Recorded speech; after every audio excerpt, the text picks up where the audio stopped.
Hai guys, Assalamualaikum warahmatullahi wabarakatuh. Selamat sejahtera. Bertemu lagi dalam channel Cikgu Fazli Handsome. Okey, untuk pembelajaran hari ini kita akan belajar contoh-contoh yang melibatkan pengurusan kewangan yang telah pun saya terangkan pada video yang lalu. Okey, kita imbas kembali beberapa langkah dalam proses pengurusan kewangan. Okey, kat sini tengok langkah-langkah proses pengurusan kewangan. Yang pertama, kita kena menetapkan matlamat kewangan. Yang kedua, menilai kedudukan kewangan. Yang ketiga, mewujudkan pelan kewangan. Yang keempat, melaksanakan pelan kewangan. Dan yang kelima, mengkaji semula dan menyimak kemajuan. Okey, so jadi sekarang kita akan membuat beberapa contoh yang berkaitan dengan langkah-langkah proses pengurusan kewangan. Okey, jom kita tengok contoh yang pertama. Okey, contoh yang pertama, Zamri berhasrat untuk membeli PS5 yang berharga RM2,300 dalam tempoh 12 bulan. Beliau bertekad untuk menyimpan sebanyak RM200 sebulan daripada pendapatannya sebanyak RM2,800 sebulan untuk mencapai matlamat kewangan beliau. Adakah matlamat kewangan Zamri memenuhi pendekatan SMART? Okey, sekarang kita imbas kembali apa yang dimasukkan dengan SMART ni. Okey, tengok contoh. Okey, tengok komponen utama dalam SMART. Yang pertama, S tu spesifik ataupun khusus, M measurable boleh diukur, A attainable boleh dicapai, R realistik ataupun bersifat realistik, dan T ialah time bound ataupun tempoh masa. So, daripada contoh ni saya dah susunkan jawapan mengikut komponen-komponen dalam pendekatan SMART. Yang pertama, spesifik ataupun khusus. Okey, adakah matlamat kewangan Zamri ni khusus ataupun tidak? So, matlamat kewangan Zamri ni ialah dia nak membeli PS5 yang berharga RM2,300. Jadi jawapan yang pertama ialah khusus. So, Zamri nak membeli membeli PS5. Membeli PS5. Yang kedua, yang pertama spesifik ataupun khusus. Yang kedua, measurable ataupun boleh diukur. Bukan diukur ni, boleh diukur. Adakah matlamat kewangan Zamri ni boleh diukur? Boleh. Sebab apa? Dia tahu harga PS5. Harga PS5 tadi. So dia tahu harga PS5 tadi bernilai RM2,300. Dan beliau tahu juga wang yang perlu disimpan. Wang yang perlu disimpan. Satu, dua. Yang ketiga, attainable. Adakah matlamat kewangan Zamri ni boleh dicapai ataupun tidak? Jawapannya boleh dicapai. Boleh dicapai. Macam mana cara nak mencapai matlamat kewangan Zamri ni? Caranya ialah Zamri menyimpan sebanyak RM200 sebulan. Beliau menyimpan sebanyak RM200 sebulan daripada pendapatannya. Daripada pendapatannya yang berjumlah pendapatan bulanannya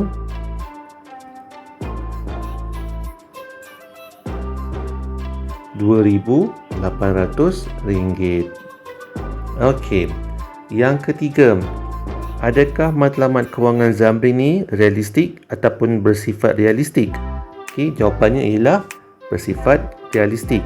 Kenapa matlamat kewangan Zamri ni bersifat realistik? Sebab kita buat kiraan sikit. So, beliau menyimpan sebanyak RM200 selama 12 bulan. Tengok berapa jumlah terkumpul.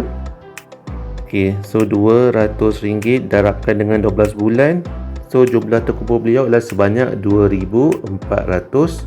Okey, jadi simpanan beliau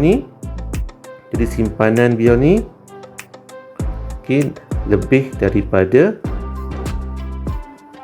harga PS5 iaitu yang bernilai RM2,300. Okey, time bound ataupun tempoh masa. Adakah matlamat kewangan Zamri ni memenuhi tempoh masa yang ditetapkan? Okey, so jawapannya ialah ya. Okey, ataupun dia mematuhi tempoh masa. So dia mematuhi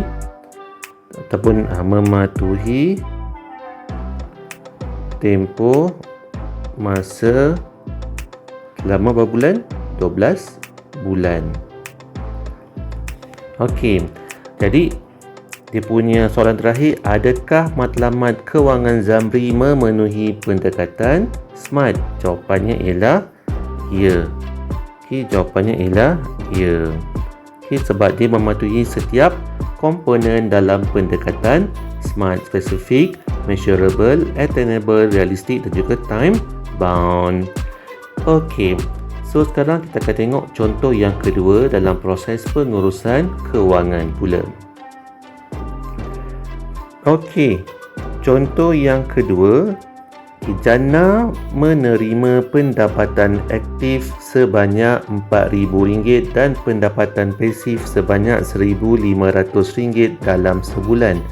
Jana juga mempunyai perbelanjaan tetap sebanyak RM2,300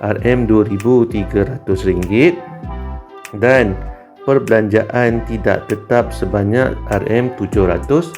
Okey, soalan A, hitung aliran tunai bulanan jana. Jelaskan jawapan anda. Okey, sekarang kita nak tengok aliran tunai bulanan jana. Okey, so nak tengok dia punya ada lebihan ke, tak ada lebihan ke, negatif ke, positif ke. So caranya ialah jumlah pendapatan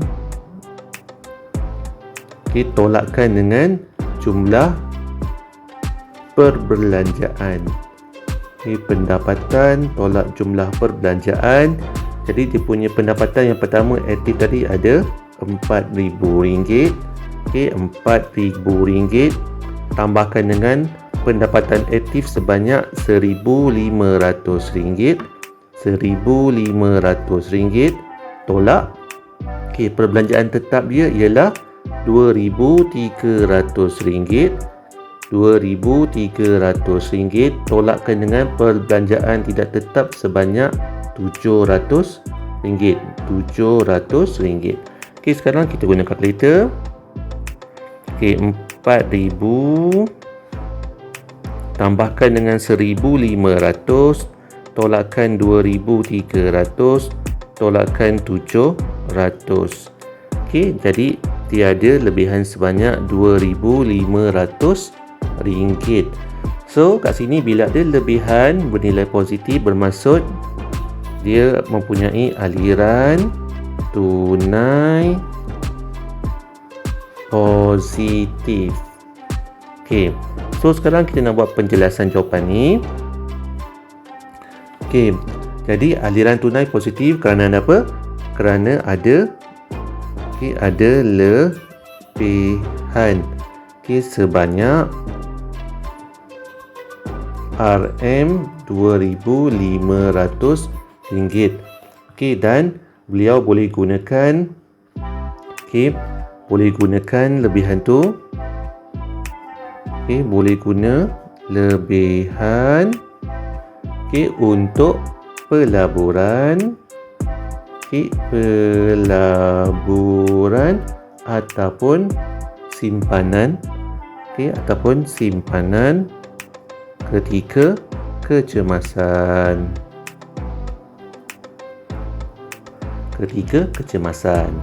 Okey, soalan B pula, jelaskan aliran tunai jana jika pendapatan pasif jana tidak wujud dan jumlah perbelanjaan meningkat sebanyak 50%.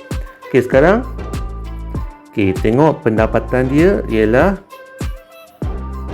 sebanyak RM4,000. Okey, sebab dia tak ada aktif lagi dah, dia aktif saja. Okey, sekarang dia punya perbelanjaan meningkat sebanyak 50%. Okey, jadi jumlah perbelanjaan ni berapa? So, perbelanjaan yang asal tadi ialah RM2,300 tambahkan dengan 700. Okey, tetap dan tidak tetap.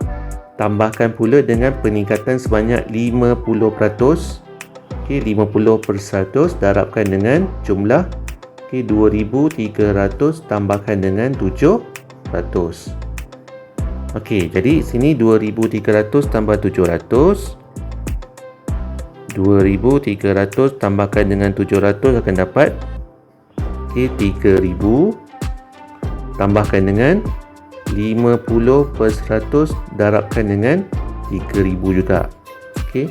So kita kira darabkan dengan 50% 50/100, jawapannya ialah 1,500. Jadi 3,000 tambah RM1,500, jumlahnya ialah 1,500 tambahkan dengan 3,000. So jumlah perbelanjaan sekarang meningkat sebanyak RM4,500. So nak tengok ada aliran tunai positif ataupun negatif, kita kena tolakkanlah. Okey, nak tolakkan pendapatan tolak perbelanjaan. Okey, 4,000 pendapatan tolak perbelanjaan RM4,500. Okey, 4,000 tolakkan RM4,500, jawapannya ada negatif RM500. So bila ada negatif, automatik dia punya aliran ni ialah aliran tunai negatif. Aliran tunai negatif. Jadi bila ada aliran tunai negatif, bermaksud jana ni mungkin menghadapi masalah kewangan. So jana ni menghadapi masalah kewangan. Dan mungkin terpaksa menggunakan kad kredit untuk menampung perbelanjaan dia. Itu ialah penyelesaian bagi contoh yang melibatkan aliran tunai positif dan aliran tunai negatif. Seterusnya kita akan tengok contoh yang ketiga dalam proses pengurusan kewangan. Contoh yang seterusnya, Tio bekerja sebagai seorang pegawai bank. Beliau menerima pendapatan sebanyak RM4,200. Beliau juga terlibat sebagai seorang ejen penapis air dan memperoleh pendapatan sebanyak RM800. Tio juga menyewakan rumahnya sebanyak RM600 sebulan. Tio mempunyai ini. Perbelanjaan tetap sebanyak RM1,500 dan perbelanjaan tidak tetap sebanyak RM500 sebulan. Hitung aliran tunai bulanan Tio. Jelaskan jawapan anda. Ini juga sama macam soalan yang kedua tadi. Sekarang kita nak tengok sama ada Tio ni mempunyai aliran tunai positif ataupun aliran tunai negatif. Sekarang nak tengok caranya ialah sejumlah pendapatan tolakkan dengan jumlah perbelanjaan. So pendapatan Tio yang pertama, pendapatan aktif, gaji dia dapat RM4,200. Kemudian dia terlibat sebagai ejen penapis air. Ada pendapatan pasif sebanyak RM800. Kemudian dia juga ada sewa rumah. Sewa rumah sebanyak RM600. Dia sewakan rumah dia, bukan dia sewa rumah. dia menyewakan rumahnya sebanyak RM600. Okey, ini perbelanjaan, ini pendapatan. Okey, kemudian tolakkan dengan perbelanjaan dia. Okey, dia ada perbelanjaan tetap. Okey, tetap sebanyak RM1,500. Okey, dan perbelanjaan tidak tetap sebanyak RM500. Okey, sekarang kita nak kira. Okey, 4,200 tambahkan dengan 800 tambahkan dengan 600 tolakkan 1,500 tolakkan 500. So dia ada lagi lebihan sebanyak RM3,600. Okey, jadi ini ialah aliran tunai. Okey, aliran tunai positif. Okey, sebab dia ada lebihan. Okey, jadi sama juga macam jawapan jana tadi. Bila ada lebihan, so lebihan tunai tadi, okey, boleh guna. Okey, lebihan boleh guna untuk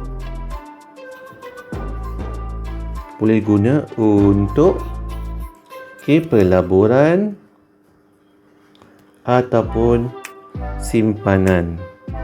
Okey, ataupun simpanan. Okey, bila ada simpanan, okey, so beliau juga boleh dapat faedah. Okey, boleh dapat faedah, okey, sebagai pendapatan pasif. Beliau. Okey, itu untuk contoh jawapan bagi contoh yang ketiga yang melibatkan perbelanjaan aliran tunai positif dan juga aliran tunai negatif. Okey, sekarang kita akan tengok contoh yang seterusnya, okey, bagi proses pengurusan kewangan. Okey, contoh yang seterusnya, Melinda ingin membeli kereta yang berharga RM80,000 dalam masa setahun. Beliau bercadang hendak membayar wang pendahuluan sebanyak RM8,000 daripada simpanan beliau. Sebelum ini Melinda tidak mempunyai simpanan. Melinda ingin membuat pinjaman kenderaan daripada bank.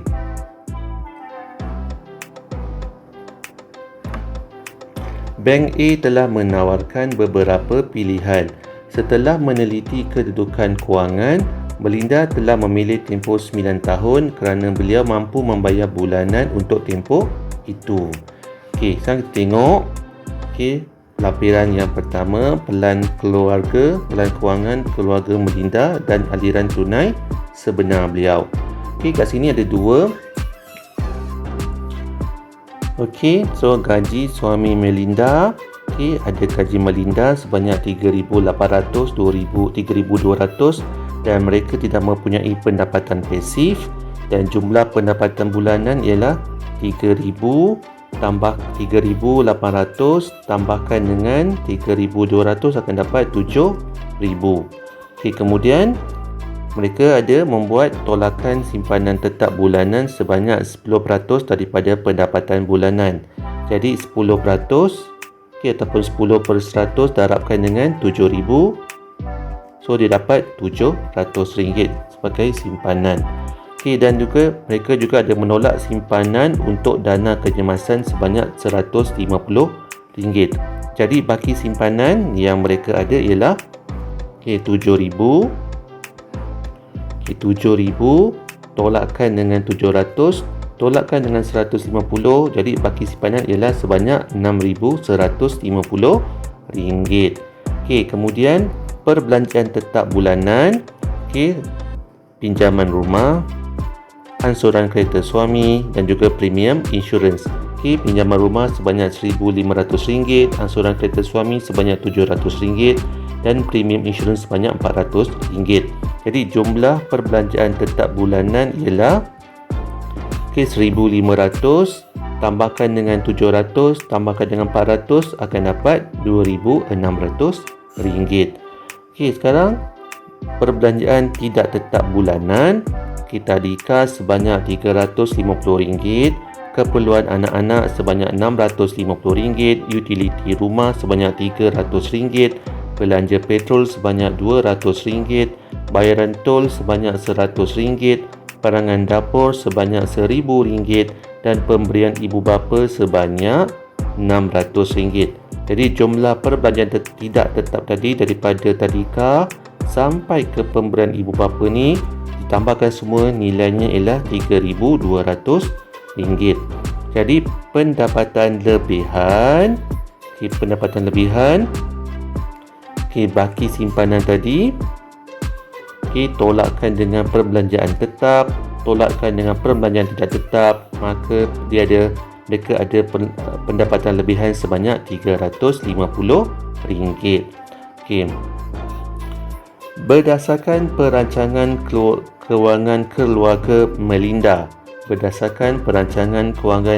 Melinda. Bolehkah matlamat kewangan Melinda tercapai? So kalau kita imbas kembali jadual pelan kewangan ni, yang pertama, bila terdapat lebihan, terdapat pendapatan lebihan bermaksud matlamat kewangannya boleh dicapai. Matlamat kewangan boleh dicapai. Boleh dicapai. Dicapai macam mana? Sebab Melinda hanya nak buat matlamat jangka pendek. Matlamat kewangan jangka pendek. Sebab beliau nak beli kereta saja dalam tempoh setahun. So dia punya simpanan bulanan tadi, tengok capai tak capai simpanan bulanan. Darabkan dengan 12 bulan. Simpanan bulanan tadi RM700. Darabkan dengan 12 bulan. 700 darabkan dengan 12 bulan. So simpanan yang beliau ada selama setahun ialah RM8,400. Jadi ada lebihan lagi. So lebihan dia RM8,400 tolakkan dengan muka kereta tadi berapa ribu ringgit tadi? Mana saya tak balik. Wang pendahuluan sebanyak RM8,000. So tolak wang pendahuluan sebanyak RM8,000. Masih ada baki sebanyak RM400. Ada lebihan sebanyak RM400. So inilah lebihan simpanan.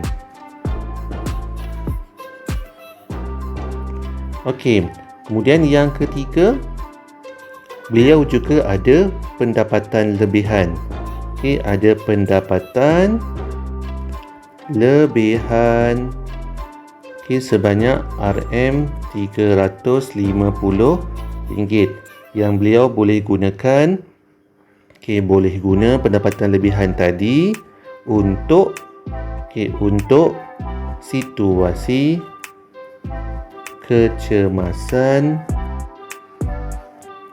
ataupun perbelanjaan luar jangka. So kita dah menjawab soalan bagi A. B pula. Adakah Melinda seorang yang bijak mengurus kewangan? Berikan justifikasi anda. So kalau tengok jadual pun dah tahu bila ada lebihan, dan tersusun dia punya aliran kewangan beliau. Jadi beliau Melinda ni seorang yang bijak menguruskan kewangan. So jawapannya ialah ya. Berikan justifikasi. Yang pertama, beliau ada membuat simpanan bulanan sebanyak 10%. Simpanan bulanan sebanyak 10%. Yang kedua, beliau mengutamakan dahulu perbelanjaan tetap. Perbelanjaan tetap beliau ni maksudnya dia punya keperluan asas dia. Keperluan asas. Keperluan asas. Okey, yang ketiga, beliau juga ada membayar insurans. Ada bayar insurans untuk tujuan perlindungan. Dan yang keempat, beliau yang paling penting tiada hutang. Tiada hutang kad kredit. Tiada hutang kad kredit. So itulah contoh bagi soalan B. Soalan C pula. Soalan C. Adakah Melinda mengutamakan pendekatan SMART untuk mencapai matlamat kewangan beliau? Berikan justifikasi anda. Tengok balik apa dia punya matlamat kewangan khusus. Yang pertama, beliau nak beli kereta. Dia punya matlamat dia ialah nak beli kereta yang berharga RM80,000. Yang kedua, boleh diukur atau tidak? Boleh. Sebab dia nak bayar wang pendahuluan sebanyak RM8,000. Yang ketiga, boleh dicapai atau tidak? Boleh dicapai dalam tempoh setahun. Dalam tempoh 12 bulan ataupun setahun. Yang keempat, bersifat realistik atau tidak? Bersifat realistik. Kerana ada apa? Kerana dia ada simpanan bulanan sebanyak RM700. Jadi kalau kita buat kiraan RM700 darabkan dengan 12 bulan, so tadi kita kira jawapannya adalah RM8,400. So dah lebih daripada RM8,000 untuk wang pendahuluan. So tempoh masa ialah setahun. Setahun untuk mencapai matlamat kewangan beliau. So itu tadi jawapan bagi soalan A, soalan B dan soalan C yang melibatkan proses pengurusan kewangan keluarga Melinda. Sekarang kita akan tengok contoh terakhir dalam bahagian proses pengurusan kewangan. Untuk contoh yang terakhir bagi proses pengurusan kewangan, suami Melinda telah dinaikkan pangkat dengan kenaikan gaji sebanyak 10%. Jumlah perbelanjaan lain mereka adalah tetap. Apakah kesan kenaikan gaji suami Melinda kepada matlamat kewangan Melinda? Lampiran 1 muka surat 5 tadi dirujuk. So sekarang kita tengok gaji baru suami Melinda. So gaji yang asal tadi nilainya ialah, cari balik jadual. Ni dia. Gaji asalnya ialah RM3,800. So gaji suami Melinda yang asal RM3,800. Kemudian ada kenaikan. Kenaikan sebanyak 10%, bermaksud 10% darabkan dengan RM3,800. So kita buat kiraan sini. RM3,800 tambahkan dengan 10% darabkan dengan RM3,800. Jawapannya RM380. Tambahkan dengan RM3,800 tadi. So jumlah gaji barunya ialah RM4,180. Jadi apa kesan kenaikan gaji dia? So kesan kenaikan gaji suami Melinda, yang pertama jumlah simpanan bulanan akan bertambah ataupun boleh ditambah. Boleh ditambah. Yang kedua, kenaikan baru gaji suami Melinda ni boleh membantu pembelian kereta. Tadi Melinda nak beli kereta kan. dalam jangka masa yang lebih singkat. Dalam jangka masa yang lebih singkat. Lebih singkat daripada setahun. Tadi Melinda nak beli kereta dalam tempoh setahun. Bila dia kenaikan gaji suami Melinda, boleh beli kurang daripada setahun. Kerana setahun daripada yang dirancang lah. Daripada Melinda rancang tadi. Boleh rancang kerana perbelanjaan lain adalah tetap. Perbelanjaan lain adalah tetap. Panjang jawapan dia. So kita dah selesai membuat contoh-contoh yang melibatkan proses pengurusan kewangan. Daripada tadi semuanya menggunakan pendekatan kewangan SMART. Itu saja untuk video kali ini. Video yang akan datang kita akan belajar untuk perkara B, bahagian B, iaitu menilai kebolehsanaan pelan kewangan jangka pendek dan jangka panjang. Seperti biasa jangan lupa subscribe channel YouTube saya, Cikgu Fazli Handsome. Jika ada sebarang komen, teguran, cadangan, soalan dan sebagainya, boleh tuliskan pada ruangan komen. Dan jika ingin dapatkan nota-nota yang saya gunakan dalam video saya, boleh join subscribe channel Telegram saya, Cikgu Fazli Handsome. Sehingga kita berjumpa lagi untuk video yang akan datang. Bye.